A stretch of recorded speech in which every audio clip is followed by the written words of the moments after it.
Hello dear friend, welcome to Pharmshala. तो जैसा कि हम लोगों ने RRB pharmacist MCQ series start किया था। अभी तक हमने पार्ट 1 में टॉप 25 एमसीक्यू को डिस्कस किया था। अब इस वीडियो में नेक्स्ट पार्ट 2 में उसके टॉप 25 इंपॉर्टेंट एमसीक्यू को देखने वाले हैं, जो कि आपके एग्जाम में काफ़ी हेल्पफुल होने वाला है। ओके, तो चलो शुरू करते हैं। जैसे कि पहला क्वेश्चन है, पूछा गया है the energy value of food has long been expressed in term of. यहाँ पूछा गया है कि जो एनर्जी वैल्यू होती है फूड का, वो किस यूनिट के टर्म में एक्सप्रेस किया जाता है। तो ऑप्शन यहाँ पर ampere, next kilo calorie, joules and newton. तो इसका राइट आंसर क्या होगा, किस फॉर्म में एक्सप्रेस करते हैं? राइट आंसर यहाँ पर हो जाएगा सेकंड, किलो कैलोरी के फॉर्म में। Okay, next question number 2, the active metabolite of imipramine is. ऐसे क्वेश्चन आपके बहुत इंपॉर्टेंट होते हैं, आते भी हैं। तो active metabolite of imipramine, option देखिए क्या लिखा हुआ है, एलोजेंथिन, नॉरट्रिप्टिलिन, डेसिप्रामीन, एमिट्रिप्टिलिन। तो एमिप्रिन का जो एक्टिव मेटाबोलाइट होता है, अगर आप पढ़े होंगे तो इसका राइट आंसर क्या हो जाएगा, डेसिप्रामीन। देखिए नाम में भी सिमिलरिटी है, एमिप्रामीन एंड डेसिप्रामीन। तो इसका राइट आंसर सेकंड का थर्ड वाला हो जाएगा। ओके, यहाँ पर एक्सप्लेनेशन देख लीजिए, बहुत सारे एक्टिव मेटाबोलाइट से क्वेश्चन आते हैं। तो यहाँ पर कुछ इंपॉर्टेंट है जो एग्जाम में पूछे गए हैं, मैंने यहाँ पर लिख रखा, आपको इसको एक बार याद करना चाहिए। स्पाइनोलेक्टोन का एक्टिव फॉर्म, जो इसका जो एक्टिव मेटाबोलाइट होता है, कैनरीनोन होता है। नेक्स्ट फिनास्टिन का जो हमारा एक्टिव मेटाबोलाइट होता है, क्या होता है, पैरासीटामॉल। नेक्स्ट मॉर्फिन का एक्टिव मेटाबोलाइट क्या होता है, कोडीन होता है। नेक्स्ट डिजिटॉक्सिन का जो एक्टिव मेटाबोलाइट होता है, डिजॉक्सिन होता है। ओके, नेक्स्ट ट्राइमेथाडाइओन का एक्टिव मेटाबोलाइट डाइमेथाडाइओन होता है। नेक्स्ट प्रीमिडोन का एक्टिव मेटाबोलाइट फेनोबार्बिटोन होता है। एंड नेक्स्ट जो इस क्वेश्चन पूछा गया था, एमिप्रामीन का एक्टिव मेटाबोलाइट डेसिप्रामीन होता है। एंड एमिट्रिप्टिलिन का एक्टिव मेटाबोलाइट नॉरट्रिप्टिलिन होता है। नेक्स्ट फेनिल ब्यूटाजोन का एक्टिव मेटाबोलाइट क्या होता है, ऑक्सीफेनाजोन, ऑक्सीफेन ब्यूटाजोन होता है। नेक्स्ट एनालाप्रिल का एक्टिव मेटाबोलाइट क्या होता है, एनालाप्रिलाइट। नेक्स्ट कार्टिसोन का एक्टिव मेटाबोलाइट क्या होता है, हाइड्रोकार्टिसोन। एंड नेक्स्ट एलोप्यूरिनॉल का एक्टिव मेटाबोलाइट क्या होता है, एलोजेंथिन। ये भी क्वेश्चन पूछा गया। नेक्स्ट क्वेश्चन नंबर 3 के बारे में बात करें तो पूछा गया है, a fruit which is used as diuretics. कौन सा फ्रूट है जो डायरेटिक्स तरह यूज किया जाता है? ऑप्शन फेनेल, आंवला, गोखरू, अजवान। तो इसमें क्या आंसर हो जाएगा, जो डायरेटिक्स तरह यूज किया जाता है, इसका राइट आंसर थर्ड वाला हो जाएगा, गोखरू। ओके, नेक्स्ट यहाँ पर एक्सप्रेशन देख लीजिए, गोखरू का साइनोनिम्स क्या होता है? इसे छोटा गोखरू बोलते हैं हिंदी में, या इसे गोट हेड बोलते हैं, जैसे पंक्चर वाइन बोलते हैं। Biological source, a dried ribbed fruit से प्राप्त होता है, जिसका बायोलॉजिकल नेम क्या है, ट्रिबुलस टेरेस्ट्रिस। फैमिली क्या है, जाइगोफाइलिएसी होती है। यूज होता है to manage urinary disorder due to its diuretic property की वजह से। ओके, ये इसका प्लांट है, आप इमेज देख सकते हैं। नेक्स्ट क्वेश्चन 4 पूछा गया, in the presence of food absorption of drug such as ampicillin. अगर बॉडी के अंदर स्टमक फूड है, तो हमारा जो एम्पिसिलिन ड्रग है, उसका एब्जॉर्प्शन के पे क्या असर पड़ेगा, क्वेश्चन ये पूछ रहा है।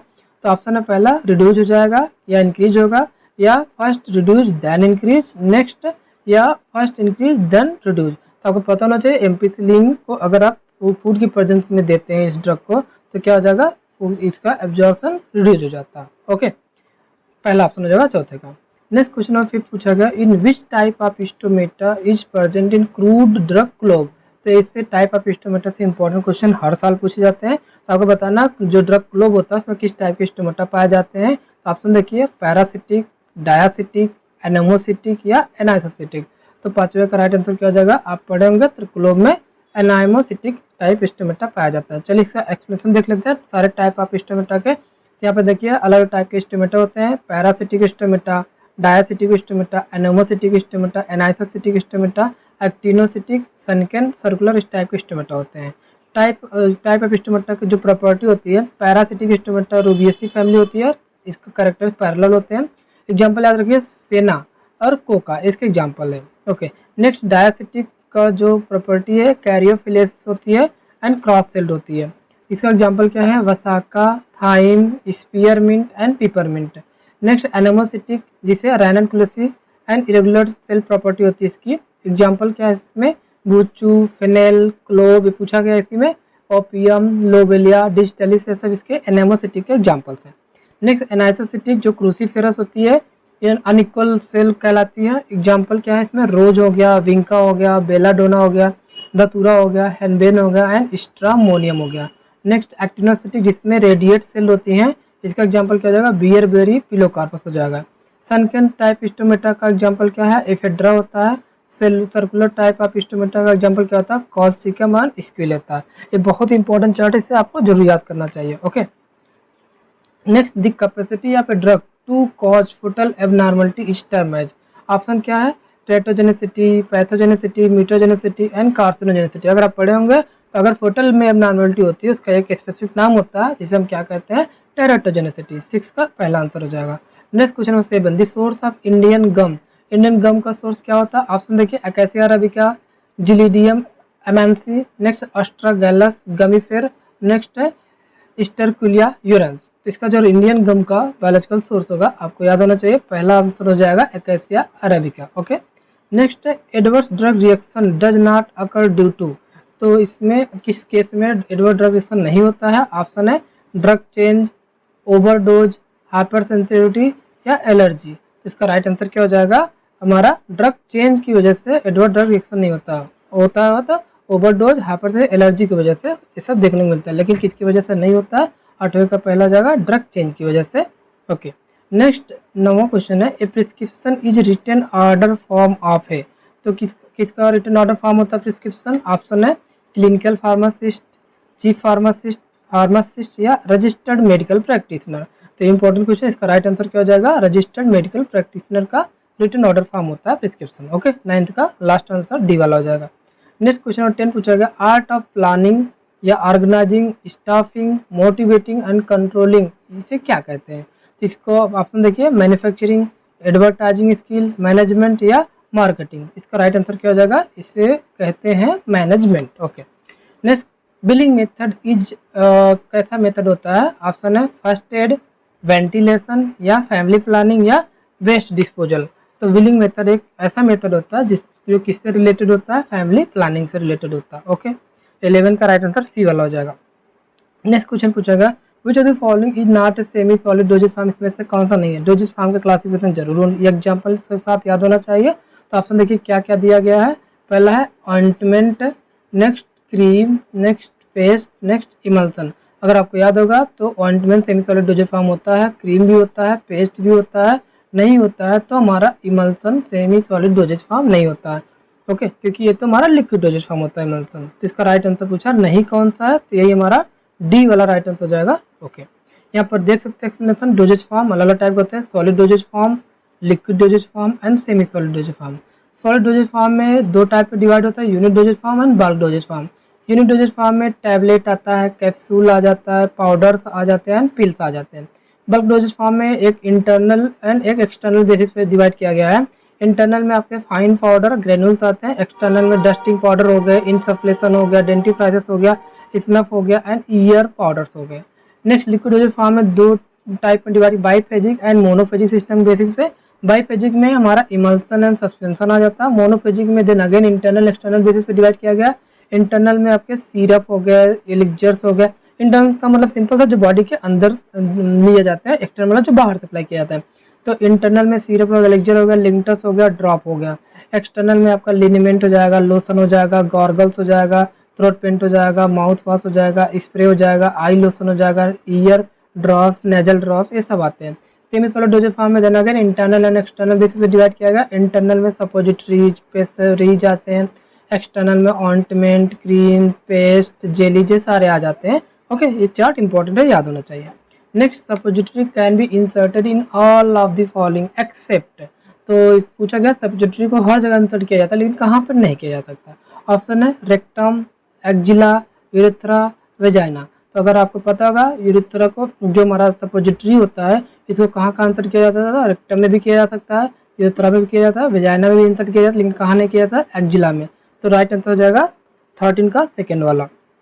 क्वेश्चन नंबर 14 है, पूछा गया है which are the following is the drug of choice for the treatment of OCD. OCD का फुल फॉर्म क्या, ऑब्सेसिव कंपल्सिव डिसऑर्डर। तो इसमें ऑब्सेसिव कंपल्सिव डिसऑर्डर के लिए क्या ड्रग ऑफ चॉइस होता है? तो ऑप्शन है डायाजिफाम, फ्लोक्जिटिन, कार्बामाजिपिन या लिथियम।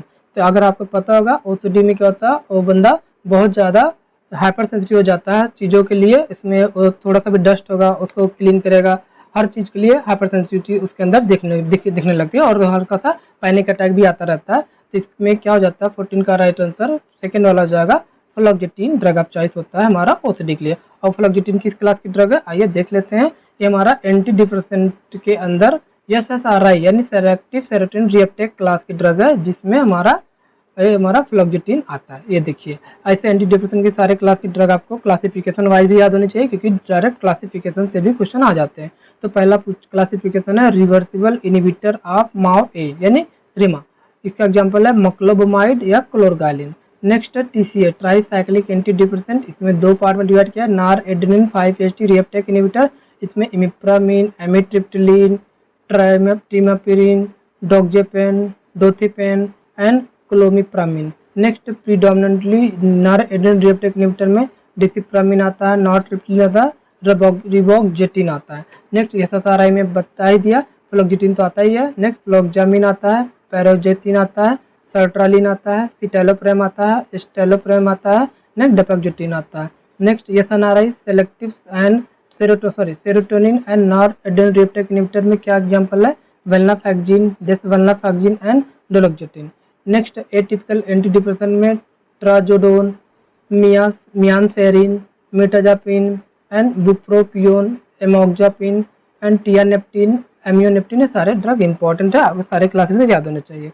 नेक्स्ट क्वेश्चन 15 पूछा गया, capillary tube method is used routinely in clinical laboratory to estimate. तो आपको बताना है कि कैपिलरी ट्यूब मेथड यूज होता है routinely in laboratory to estimate, किस चीज़ को एस्टिमेट करने के लिए। ऑप्शन है एक्टिवेटेड पार्शियल थ्रोम्बोप्लास्टिन टाइम या ब्लीडिंग टाइम, क्लॉटिंग टाइम या प्रोथ्रोम्बिन टाइम। तो इसका राइट आंसर क्या हो जाएगा, क्लॉटिंग टाइम के लिए होता है। ओके, 15 का third. Next which of the following is a water borne disease. इनमें से कौन सा वाटर बॉर्न डिजीज है, आपको बहुत सारे air borne disease, water borne disease सबके एग्जाम्पल याद होने चाहिए, ऐसे क्वेश्चन आते हैं एग्जाम में। ऑप्शन है टाइफाइड, कॉलरा, डायरिया या ऑल ऑफ दिस। तो आपको पता होना चाहिए ये सारी बीमारियाँ कैसी हैं, वाटर बॉर्न डिजीज है। ओके, यहाँ पर देख भी सकते हैं अलग अलग टाइप के क्लासिफिकेशन है। वाटर बॉर्न डिजीज के बहुत सारे एग्जाम्पल यहाँ लिखे, जैसे कॉलरा, कॉन्स्टिपेशन भी याद रखिए, विब्रियो कॉलरी होता है, टाइफाइड फीवर भी वाटर बॉर्न है, साल्मोनेला टाइफी कॉन्स्टिपेशन है, डिसेंट्री का एंटामीबा हिस्टोलिटिक हो जाएगा, जियार्डियासिस का जियार्डिया लम्बलिया, पोलियोमेलाइटिस में पोलियो वायरस हो जाता है, डायरिया में इसके कोलाई की वजह से होता है। एयरबॉर्न डिजीज में आपके जैसे इन्फ्लुएंजा हो जाएगा, कॉन्स्टिपेशन इन्फ्लुएंजा वायरस होता है, ट्यूबरकुलोसिस में माइकोबैक्टीरियम ट्यूबरकुलोसिस हो जाता है, कॉमन कोल्ड में रीनो वायरस या कोरोना वायरस भी आ जाता है, मिसेल्स में क्या होता है, मिसेल वायरस आता है, चिकन पॉक्स में वेरिसोला जोस्टर वायरस आ जाता है, कोविड-19 में SARS-CoV-2 आता है, वुपिंग कफ जिसे पर्ट्यूसिस भी कहते हैं, बॉर्डेटेला पर्ट्यूसिस की वजह से होता है। नेक्स्ट डिप्थीरिया जिसमें कॉर्निबैक्टीरियम डिप्थीरिया की वजह से होता है, और नेक्स्ट मम्स जो मम्स वायरस की वजह से होता है। नेक्स्ट होमोसाइक्लिक कंपाउंड, इनमें कौन सा होमोसाइक्लिक कंपाउंड है, ऑप्शन है open chain compound, cyclic compound, aliphatic compound या साइक्लिक कंपाउंड। तो 17 का राइट आंसर क्या हो जाएगा, साइक्लिक कंपाउंड हमारा होमोसाइक्लिक का एग्जाम्पल है, 17 का लास्ट वाला। नेक्स्ट क्वेश्चन नंबर 18, विच मैक्रो न्यूट्रिएंट, यहाँ पर आपको न्यूट्रिएंट पढ़ोगे दो टाइप होता है, माइक्रो और मैक्रो। यहाँ पूछेगा which micro nutrient is energy storage insulation and protection for the human body.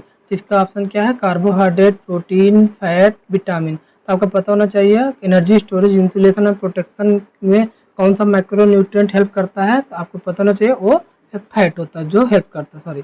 Next right answer हो जाएगा फैट हो जाएगा। यहाँ पर आप देख सकते हैं अलग अलग टाइप के न्यूट्रिएंट का क्या रोल होता है, इसको एक बार जरूर आप लोग याद होना चाहिए। कार्बोहाइड्रेट क्या रोल होता है, प्राइमरी एनर्जी का सोर्स होता है। फैट क्या करता है, energy storage, insulation and protection मदद करता है, एंड सेल फंक्शन मदद करता है। Protein cell growth and repair मदद करता है, एंड जो एंजाइम एंड हार्मोन के रेगुलेशन मेंटेन करता है, इम्यून फंक्शन मदद करता है। विटामिन का क्या रोल होता है, मेटाबॉलिक रेगुलेशन में, इम्यून सपोर्ट में, एंड बोन हेल्थ में, एंड एंटीऑक्सीडेंट की तरह वर्क करता है। सबके एग्जांपल भी याद होने चाहिए। कार्बोहाइड्रेट का एग्जांपल क्या हो जाएगा, ग्रेन्स होते हैं, फ्रूट होते हैं, वेजिटेबल। फैट में आपके ऑयल आ जाएगा, फैटी एसिड, डेयरी प्रोडक्ट्स आ जाते हैं।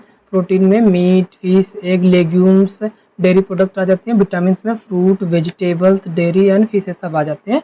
Okay, next which one of the following drug has positive inotropic and negative chronotropic action. इसका क्या आंसर होगा, ये पीवीसी में पूछा भी गया है।